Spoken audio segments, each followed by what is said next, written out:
vibración ou onda que viaxa por un medio elástico de aire e auga hasta chegar ao oído.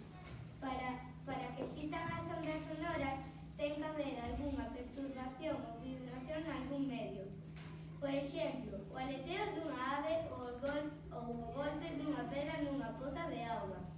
Nas nosas copas, as perturbacións prodúcense polo roce do dedo coa superficie da copa.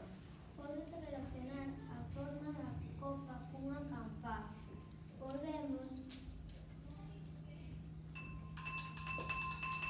golpear a copa cunha baqueta e así emitir un son.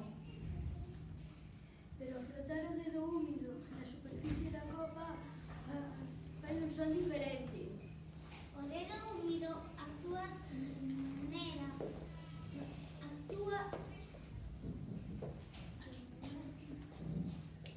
Mollar o dedo sería como botar resina no arco de un violín. Todos os materiais teñen unha frecuencia natural, a que vibran. Chámase frecuencia de resonancia. Cando golpeas ou pulsas,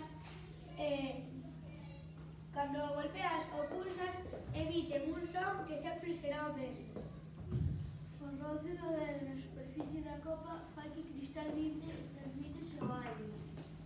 Se a copa ten algún líquido, as vibracións tamén se transmiten ao aire. Cando se transmiten vibracións a un líquido, perdese enerxía. Se se perde moita, entón a frecuencia da onda diminúe e o son é máis grave. Por esta razón, prodúcese en diferentes tons, a diferentes niveis de auga ou calquer outro líquido. Cando a auga divídese en diferentes niveis e en diferentes copas, podemos chegar a producir melodías.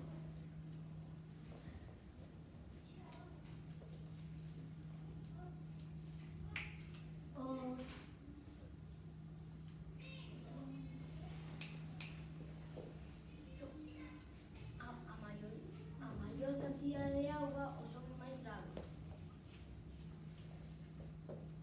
Hoxe, os nenos de cuarto, imos interpretar